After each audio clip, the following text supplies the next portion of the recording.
நீங்க எல்லாம் நல்லா கவனிச்சுக்கோங்க. நீ உங்களுக்கு காட்சி இருக்கு, ஆவணம் இருக்கு, நான் எடுத்தாரேன். தம்பி வன்னியரசு கூட இருக்கிறாரு. அவர் பதிவு பண்ணதான் நியூஸ் ஒன் தொலைக்காட்சியில. பொது குளத்துல எப்படி நீங்க குளிக்கூடாது, பொது பாதையில் எப்படி நடக்கூடாது, அப்படி பொது தொகுதிக்கு நீங்க எல்லாம் ஆசைப்படலாமா அப்படின்னு கருணாநிதி அவர்கள் கேட்டாரு எங்களை பார்த்துன்னு தம்பி வன்னியரசு நியூஸ் 7 நேர்காணல பேசினது இருக்கு. எங்க ஐயா ராமதாஸ் கட்சினா பொதுச் செயலாளர ஒரு தேவேந்தரர், ஒரு ஆதி தமிழ் கொடி, ஒடுக்கப்பட்ட தமிழ் கொடி தான் இருக்க முடியும்னு சட்ட விதி இருக்கு கட்சியில. இன்னைக்கு வரைக்கும் எங்க அண்ணன் வடிவேல் ராவன் தான் பொதுச் செயலாளர். அப்படி ஏதாவது உங்க கட்சியில் இருக்காங்க? இதுவரை திமுக பொது தொகுதியில ஒரு ஆதி தமிழ் குடி, தேவேந்தரர் அல்லது பறையர் யாரையாவது நிறுத்தணும்னு சொல்லு கேட்டா இங்க தமிழ்நாட்டு அமைச்சரவையில ஆதி திராவிட நலத்துறை தவிர ஒரு தொகுதி கொடுத்ததா சொல்லு, ஒரு அமைச்சரவை கொடுத்ததா சொல்லு.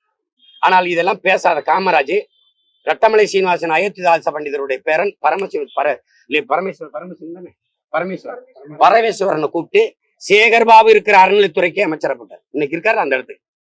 அப்போ என்னங்க நீங்க ஒரு தாழ்த்தப்பட்டவரை தூக்கி அறநிலைத்துறைக்கு அமைச்சரா போட்டாயினதுக்கு பெரியவர் சொன்ன பதில பாருங்க. விடு, எத்தனை நாளைக்கு என்ன கோயிலுக்குள்ள விடு விடுன்னு போராடிக்கிட்டு இருக்கிறது?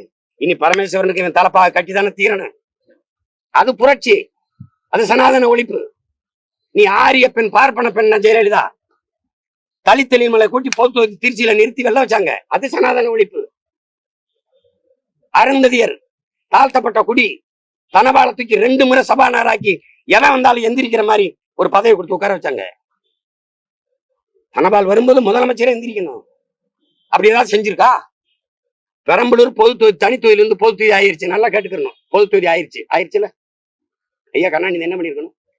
உன் சொந்த ஒரு அங்கேயே நில்லு ராஜான்னு சொல்லியிருக்கணும். பொது தொகுதியில நீ அவனை தமிழனா பார்க்காம தாழ்த்தப்பட்டவனை தூக்கி நீலகிரிக்கு தூக்கி விட்டீங்க. இதான் சனாதன ஒழிப்பா?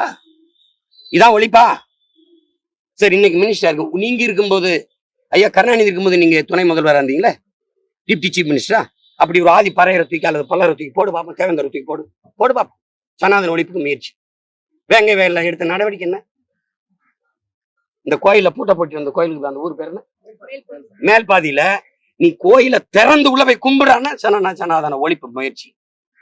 நீ பூடி சாவி எடுத்துட்டு வந்து சனாதன ஒழிப்பு என்னது? என்ன சனாதன ஒழிப்பு? சரி விடு, கூட்டணியில எங்க அண்ணனை வச்சிருக்க. இந்த தமிழ் மக்கள் பெரிதும் நேசிக்கிற போற்ற பக்க ஒரு தலைவன், இந்த ஒடுக்கப்பட்ட தமிழ் மக்களுக்கு போராடி இருக்க ஒரு தலைவன், நாங்கெல்லாம் பெரிதும் மதிக்கிற எங்க அண்ணன் திருமாவளவனை சிதம்பரம் தொகுதியை விட்டு வேற தொகுதிக்கு பாராளுமன்றத்துக்கு நீ பரப்புரைக்கு ஏன் கூட்டி வரல? அதே கட்சியை சார்ந்த ஐயா ரவிக்குமார் நிக்கிற விழுப்புரத்து கூட நீங்க கூட்டி வரல ஏன்?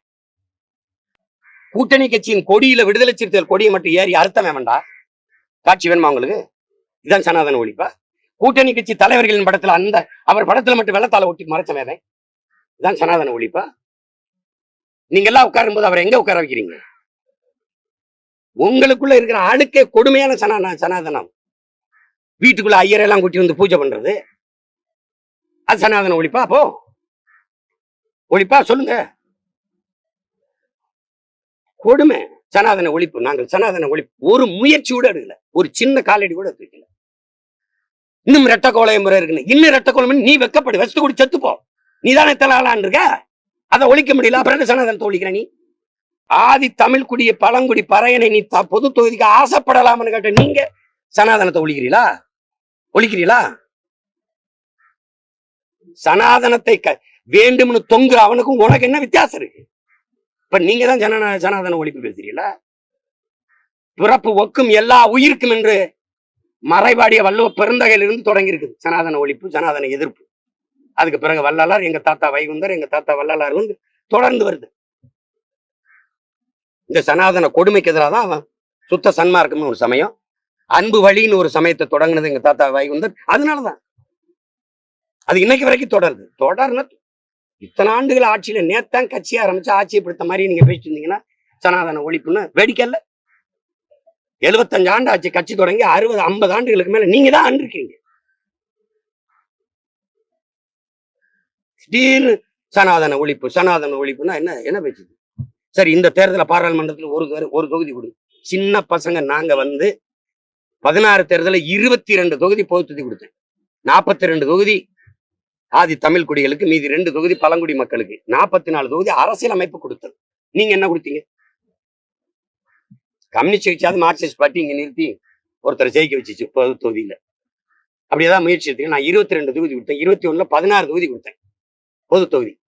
நீங்க என்ன பாராட்டணும் இல்லை, பெருமைக்கு செய்யல, என் கடமையா செஞ்சேன். அப்படி ஏதாவது செய்வீங்களா? சும்மா சனாதன ஒழிப்புன்னு வாங்கிட்ட பேசினா ஒளிஞ்சிருமா? சாதி ஒழிப்புன்னு ஒளிஞ்சிருமா? அதுக்கு முயற்சின்னு இருக்கு. அவன் விரும்புவான், அவன் ஏற்றதால் விரும்புவான். பிறப்பின் அடிப்படையில் பேதம் இருக்குன்னு சொல்லுவான். அது அவன் வேதம் சொன்னது. ஏன் சொன்னது? பிறப்பு ஒக்கும் எல்லா உயிருக்கும் ஏன் வேதம் சொன்னது? அது நான் என் வேதத்தை தான் கடைபிடிக்க முடியும். தம்பியின் கருத்துல உடன்படுறேன். ஆனா அந்த கருத்தை நீங்க நம்ம புதுசா சொன்னது மாதிரி நினைச்சுக்கிட்டு நாங்க தான் சனாதனத்துக்கு எதிராக அதை பேசுறதுக்கு உங்களுக்கு கருத்து சரி, பேசுறதுக்கு உங்களுக்கு உரிமை தகுதியே இல்லை. ஏன்னா அதுக்கான எந்த முயற்சியும் நீங்க இந்த இடத்துல எடுக்கல. எங்க ஐயா ராமதாஸ் கட்சினா பொதுச் செயலாளர ஒரு தேவேந்தரர், ஒரு ஆதி தமிழ் கொடி, ஒடுக்கப்பட்ட தமிழ் கொடி தான் இருக்க முடியும்னு சட்ட விதி இருக்கு கட்சியில. இன்னைக்கு வரைக்கும் எங்க அண்ணன் வடிவேல் ராவன் தான் பொதுச் செயலாளர். அப்படி ஏதாவது உங்க கட்சியில் இருக்காங்க? சொல்லுங்க, இருக்க? எதையதே மாத்துறாங்க, அரசியல் சாசனத்தையே மாத்துறான், பேரையும் மாத்துறான். அப்படி ஒரு விதி இருந்தா மாத்துங்களேன். மனித பிறப்புல, மானுட பிறப்புல உயர்ந்தவன் தாழ்ந்தவன் பாகுபாடு மாற்ற எவனும் என் எதிரிதான். எங்க கோட்பாடு இருக்கு, எங்களை வளர்த்தவன் எப்படி? யாரு மேல கீறினாலும் ரத்தம் ஒண்ணுதான். ஆக மொத்தம் நீங்க நானும் 10 மாதம் தான். எங்களை வளர்த்தவன் வறட்சியாவது ஏதடா, பணத்தையாவது ஏதடா, இலச்சி தோல் எலும்பில இழுக்கமிட்டு இருக்குதோ சிவாக்கிரு. கொஞ்சம் நஞ்சல்ல. பாரதி பாண்டதை விடவா, பாவேந்தன் பாண்டதை விடவா? நீங்க சாமியார்கள் எல்லாம் வருவான், அவனுக்கு சனாதனம், அவனுக்கு சாதி மதமும் 2 கண்கள், மதத்தின் வேர் சாதி. அவன் எண்ணிக்கை இவ்வளவுதான். அவன் நாங்கள்லாம் இப்ப யாரால் இந்துஸ்ன்னு போய் எங்க கூட வேணா அவன் 10 பைசா தர மாட்டான். ஒரு இடத்துல ஒரு 50-500 ஓட்டு கூட வாங்க மாட்டான். அப்ப நாங்க போய் ஓட்டு போட வேண்டியிருக்கு. நாடாரு, தேவரு, கோணாரு, மரவரு, வன்னியரு, கவுண்டரு, முத்தரையரு, தேவேந்திரரு, பறையர் எல்லாம் நாங்க இந்துன்னு கருதி போய் போட்டாதான். அதனால அவனுக்கு சனாதனம் வேணும், பிறப்பின் அடிப்படையில் பேதம் வேணும். அவன் தான் சொல்றானுங்க, நாயில கூட இருக்குது. இது பமேரியன், இது அல்சேஷன், இது கோல்டன் ரெட்ரீவர். நாயில இருக்கு, அப்ப மனுஷால இருக்க கூடாதா? டே நாயே, அந்த முன்னாடி நிக்குதுல, அதுக்கு நாயின்னு அதுக்கு தெரியாதரா நாயே? அதுக்கு நாயின்னு பேர் வச்சது நான் தான். பன்னிக்கு தெரியாத பண்ணியே அது பண்ணின்னு நான் தான் பண்ணின்னு பேர் வச்சிருக்கேன் மனுஷன். இதுக்கு தென்னை மரம் தெரியுமா? சொல்லுங்க. இது பாம்புக்கு தெரியுமா? நான் பாம்பு, அதுல என் பேர் நல்ல பாம்பு அப்படின்னு சொல்லுவா. அது சொல்லி தெரியுமா? இவங்கள மாதிரி ஒரு மனித பிறப்பில் உயர்வு தாழ்வு பாராட்டி தாழ்த்தி சக மனிதனை தன்னை போல எலும்பு, நரம்பு, சதை, ரத்தம், பசி, உறக்கம், கனவு, கண்ணீர் கொண்ட சக மனிதனை தாழ்த்தி வீழ்த்தி சுகம் காணுகிறதுக்கு பேரு நோய், மன நோய். அததான் அவர் சொல்றாரு கொடிய வைரஸ்ன்னு. தம்பி சொல்றாருல, இந்த டெங்கு மாதிரியே இந்த கொரோனா மாதிரி இது கொடிய வைரஸ்ன்னு. அதை ஏத்துக்கிறேன், ஐ அக்ரி. ஆனா ஒழிக்க தம்பியினுடைய அந்த கட்சி இருக்குல்ல, அது செஞ்ச முயற்சியை தான் கேட்கிறேன். அதை செய்யணும். அத தம்பி, அது என்ன படம் வந்துச்சு இப்போ? மாமன்னன் படம் எடுத்தது பயன், அதுல நீ நடிச்சு பயன் இல்லடா தம்பி. நீ செயல்படுத்தணும். போடு, 20 தொகுதியில 2 தொகுதி தென் மாவட்டத்துல ஒரு தேவேந்திர போடு, இந்த மாவட்ட வட மாவட்டத்துல ஒரு ஆதி தமிழ் கூடிய போடு பொது தொகுதியில. அப்ப நீ பேசு, ஆமா முயற்சி எடுக்கிறாங்க அப்படின்னு நம்ம பாரு. அதை செய்யாம பேசிட்டு இருக்கிறது என்ன? நீங்க எல்லாம் நல்லா கவனிச்சுக்கீங்க. நீ உங்களுக்கு காட்சி இருக்கு, ஆவணம் இருக்கு, நான் எடுத்தாரேன். தம்பி வன்னியரசு கூட இருக்கிறாரு, அவர் பதிவு பண்ணதான் நியூஸ் 1 தொலைக்காட்சியில. பொது குளத்துல எப்படி நீங்க குளிக்கூடாது, பொது பாதையில் எப்படி நடக்கூடாது, அப்படி பொது தொகுதிக்கு நீங்க எல்லாம் ஆசைப்படலாமா அப்படின்னு கருணாநிதி அவர்கள் கேட்டாரு எங்களை பார்த்துன்னு. தம்பி வன்னியரசு நியூஸ் 7 நேர்காணல பேசினது இருக்கு. நடக்க போற பாராளுமன்ற தேர்தலில் எங்க அண்ணன் திருமாவளவன் 40 தொகுதிக்கு பிரச்சாரத்துக்கு நீங்க கூட்டிட்டு போவீங்களா?